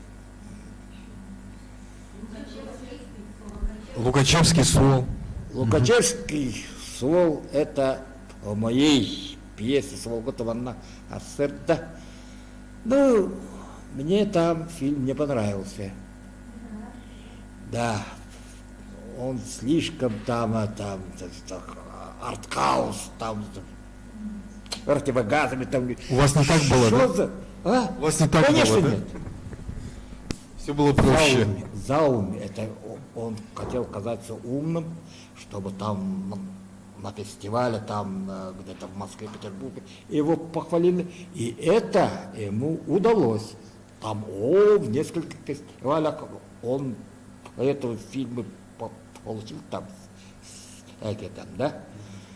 Но это нет. Я надеюсь, что эта моя пьеса найдет еще кинематографический свою жизнь еще найдет. Ну, мне кажется, вообще многие ваши произведения приобретают какой-то артхаусный такое звучание. Почему это я так вы против говорю? артхауса, да? Почему не должно быть? Я так говорю. Моя пьеса «Айбан Ары», ее снимал Никита Аржаков. Потом был Вячеслава Семенова фильм. Потом еще кто-то там уже, спектакли вот так вот. Так что жду «Сволготу Маннах Сассерда». Может... Другая версия, да? Да, другая версия, без как написано, Зауми там, вот такого. Но Лукачевского я не ругаю. Молодец, он так это видит. Молодец. Я вообще режиссеров не ругаю. Я просто им так говорю. Я тебе дал великую вещь. Если ты это снимешь, это я ругаться на этот фильм будут. Виноват будешь ты. Когда хвалить будешь, то я. Всегда так я разговариваю. Но с ними очень отношения мои хорошие. Я их поддерживаю, они надо мной изгаляются, там всякие делают тыры-пыры. Я молчу. Почему? Потому что еще будут новые режиссеры, которые будут ставить мои пьесы, эту пьесу по-иному. Нормально к этому относиться. Вот такие дела. Хорошо. Созрел вопрос, пожалуйста. Когда? Да, так. Хочу спросить, в общем, для начала интродукции, У Германа Мелвилла, прежде чем писать «Моби Дика», он начал изучать все, чтобы вот написать свое произведение по своим мотивам. Но также и был Булгаков, который по заверениям ему черт нашептывал, то есть как-то сверху. И как вы считаете, должен ли быть писатель своего рода ученым, который вот изучает все и должен все это как-то переживать? Или должен быть именно таким вот чувствующим все, чтобы через все у него проходило, и он оставался чуть ли не вот пустым после этого? Как вы считаете? Я скажу, пути Господни неисповедимы. Как идет, как медиум идет, или как изучал язык по-разному. Почему?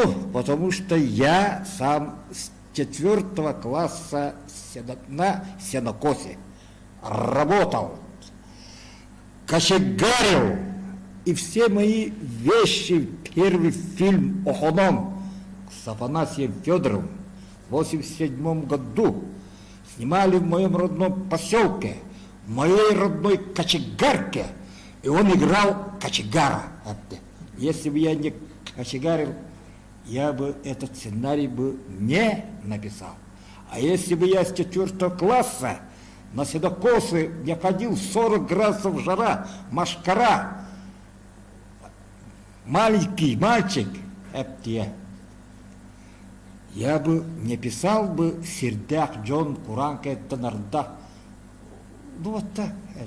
Значит, я не смогу писать, допустим, какой-нибудь роман или пьесу о каком-нибудь там московском жителе, который там, елки-палки, вот так. Не могу. Мне только который я сам ощутил. И все. И оттуда тоже надо ждать. Оттуда тоже надо ждать. Получен ответ, да? Ему вторая книга. Как зовут? Айсен, да? У нас уже, вот мы до финала не дошли, уже одна книга только осталась. Ну вот вопрос такой, как вы вообще относитесь к критике? Часто ли вот слышите критику, как реагируете на нее? Вот хороший вопрос, но вам это не будет. Не надо. Единственный писатель, драматург, который умолял театральных критиков писать и ругать мои спектакли. Это я. Например, вот Валентина Александровна, Галина Никентьевна, все знают Николая Ивановича Максимова.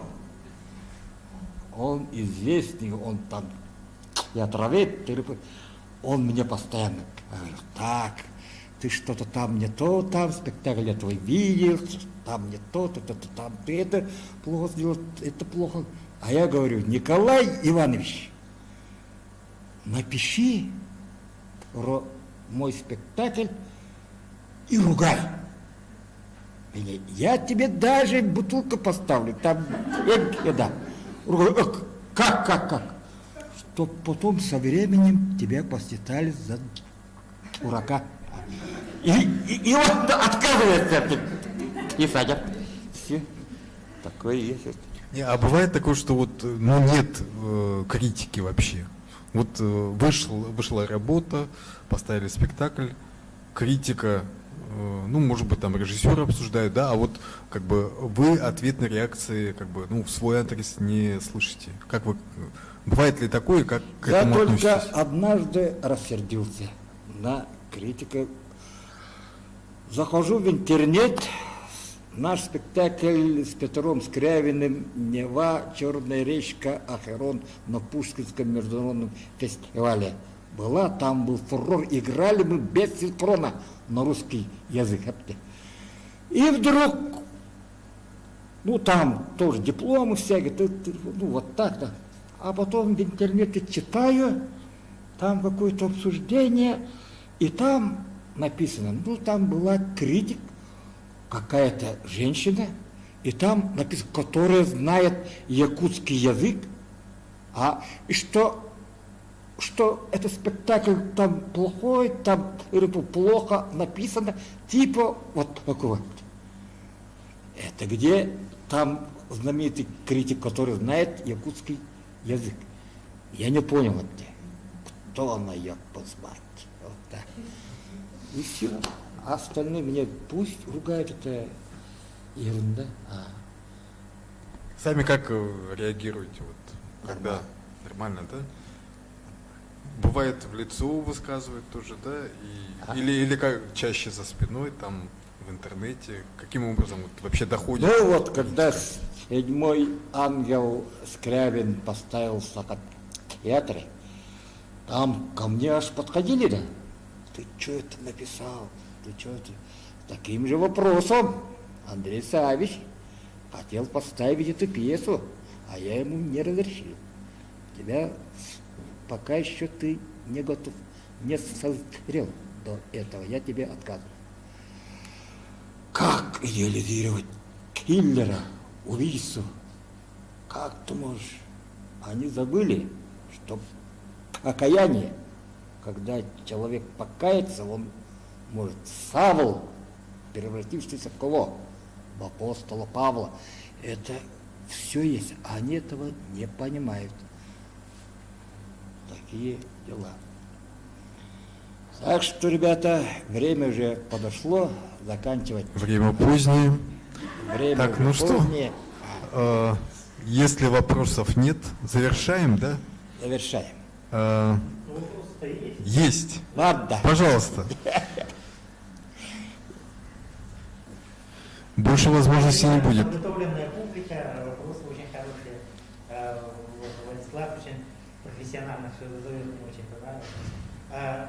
Ну, я как человек, как простой зритель, как википедист, все-таки должен спросить такие простые вопросы. У меня несколько было. Во-первых, человек Саха, он как бы боится обычно, да, вот, задевать всякие мистические дела, потому что он думает, что вслед за этим как-то что-то будет, какие-то нехорошие последствия. Вот. А вы почему, вы не боитесь ли вы, и как вы это обходите, вот этот вопрос? Я думаю, что вы все-таки этого опасаетесь. Боюсь. Да. Но как вы это дело обходите, как для себя это объясняете? Я никогда не напишу о шаманах наших что-нибудь плохое, что-нибудь, я их очень уважаю и знаю. Даже священники, миссионеры даже к ним обращались. У Лескова в рассказе «На краю света» даже там написано, что один какой-то священник напился до чертиков, и ему там какое-то перевиделось. Ничто, ни лекарь не помогает, никто. К шаманке обращаются. Все это есть. Так что я очень серьезно к этим вещам отношусь, и вообще нельзя ругать. Из-за этого меня Сорну Маллану однажды чуть не из НВК Саха. Сначала начальство мне сказало, что я Сорну Маллану делал серию прямых эфиров о роли миссионерства в развитии якутского народа, образования. Я хорошо говорю. Сорну Маллан пришел, разговаривал, а потом он сказал нечто, которое меня... Начал он шаманов как-то. А я, Дмитрий Кунныч, нельзя, пожалуйста, об этом, пожалуйста, в прямом эфире, пожалуйста, не стоит говорить. А он там аж скочил от меня. Ах ты, елки-палки, типа вот. А вечером этого дня Сардана Оюнская фонд Оюнского меня сделал лауреатом, да. И вот позвали в кафе, я там пришел, смотрю, Дмитрий Конович, что это такое? Меня увидел и начинает Семену Афанасьевичу, нашего президента НВК Саха, на меня что-то показывает, а потом Семен Афанасьевич, ты что, Дмитрия Коновича оскорбил? Да нет. Я просто ему сказал, что про шаманов, пожалуйста, плохо мне говорить. Ну, не только про шаманов, но не только про шаманов, но и про мэтров, да, надо плохо, лучше не надо плохо, да. Вопрос такой, в продолжение, наверное, вопроса про критику. Ну, наши творческие люди иногда, ну, в поисках, наверное, какого-то эпатажа делают разные пограничные вещи, и иногда люди, ну, скажем, патриоты своего народа этого не понимают и бывает обвиняют авторов произведений в недостаточной почтительности к предкам, к культуре, в низведении, значит, каких-то авторитетов, выставление народа в каком-то неприглядном, непритязательном виде. Ну, взять тоже, допустим, Пугало или постановки Потапова, да, всегда бывают, звучат такие голоса. Вот вы сами встречались с таким в жизни, в творческой? В свой адрес, да? Да, патриоты на вас наезжали, скажем так. И как вы вообще к этому относитесь? Такой критики со стороны, скажем так, ну, непонимающих, может быть, людей, с вашей точки зрения, или, скажем, просто других людей, которые ваш замысел не так поняли. Ну, что-то такое, я не помню. Единственное, я помню, когда с моими спектаклями мой родной поселок с моими спектаклями нельзя ездить. Я им это отказал. Оператив. Почему? Потому что в моих спектаклях они видят себя. А это про него он написал. А это про него он написал. А потом... Это очень болезненная тема для писателя, на самом деле, да? Ну, только вот такой. Понятно, спасибо. Вот мы часто слышим, что не хватает пьес, не хватает хороших киносценариев.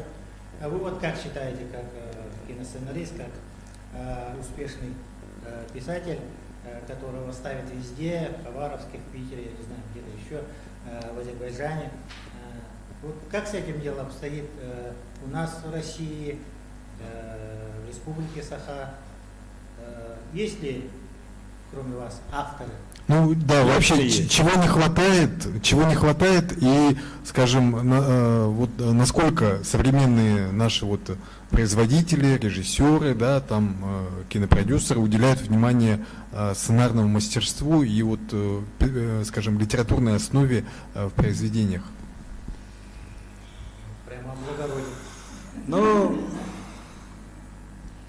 я к этому отношусь нормально, философски. Время, пока у меня время позволяет не спешить. Почему? Потому что если бы нормально ко мне пришли бы, человек, я пенсионер, постоянной работы нету, вот так пришел бы нормально. Допустим, Андрей Ставич, напиши, сколько платишь, договор. Запросто. А вот с моими ребятами, вот Юрий Макаров, Петр Рябин, я никогда так не скажу, никогда так не скажу. Но действительно сейчас мое мнение вот такое. Действительно, я считаю драматургией, извини, Владислав, драматургией я считаю только на сцене минимум людей. Никаких сценографий там больших, никаких массовок, никаких дорогих костюмов, елки-палки. Прекратите. 2-3 человека на сцене и держат зал. Вот это драматургия, я считаю. Этого в Сахатеатре быть не может. Пока. Ну потом, когда-нибудь отумкаются, когда-нибудь ирдут. Я не спешу, а нормально. Вот поэтому мои пьесы ставятся в Хабаровском Белом театре, в Омске ставили, в Москве, в Петербурге, в Ташкенте было.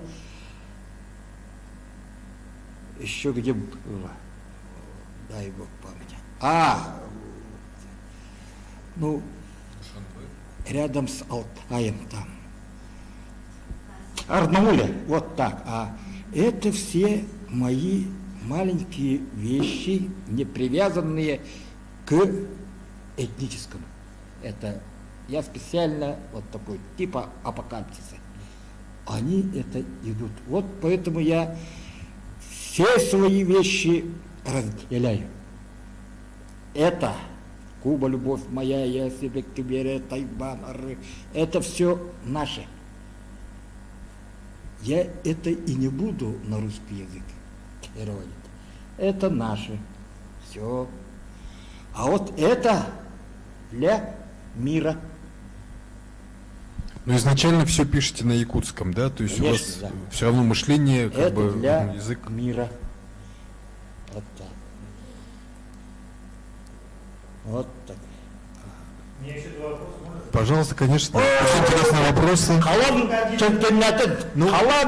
Да, у нас 10 минут, еще есть. Ага. Книга к нему идет. Ну, в общем, обычно у нас как бы и в России, и вообще в мире традиционно всегда власть имущие финансировали культуру, да? Ну, издревле. Дворы королей, ханы, наверное. Ну, сейчас как бы Запад повернулся к более демократичным моделям финансировать. А наш народ готов ли к этому? Мы сами можем отдать свою личную копейку, оторвать от себя, от своих детей ради прекрасного, чтобы как-то не зависеть от государства. Зачем? Не надо. Оторвать от семьи, от детей вообще нельзя. Зачем? Ну, ради великой цели? Нет. Ради народа? Все там решается. Если угодно высшим силам, то все будет. А если нет, то реальность, воля Бога. Значит, пока не надо. Успокойся и ходи. Или напиши, напечатай в интернет. Да, и все. А именно фильм, спектакль это зачем? Ну и последний вопрос. Раз мы все-таки собрались на школу, вопрос такой, в чем секрет вашего успеха, сторителлинга, рассказывания историй, как вам удается вот это все держать зрителя в напряжении, заставлять его думать? Вот.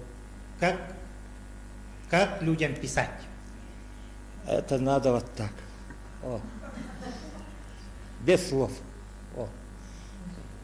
И вот так. Что я могу сделать? И все. Это значит, мастер не выдает секретов. Это значит, антенна. Эфир настраиваю хорошо, значит. В канале. Вот так. Махтал. Халаму Третий, последний вот это. Да, мы очень извиняемся, до Санкт-Петербурга у нас не осталось. Ну, я думаю, журнал «Дружба народов» мы обязательно направим в Санкт-Петербург. Он к нам сам приехал из Москвы, поэтому не будем его отправлять обратно. И у нас есть победители нашего конкурса. Это Борис Иванович, АСМ и Николай. Да? Что ж, друзья, всем спасибо. Наш следующий мастер-класс состоится через неделю. У нас в гостях будут авторы Утум Захаров, Ираида Попова и Надежда Ильина. До новых встреч. Спасибо.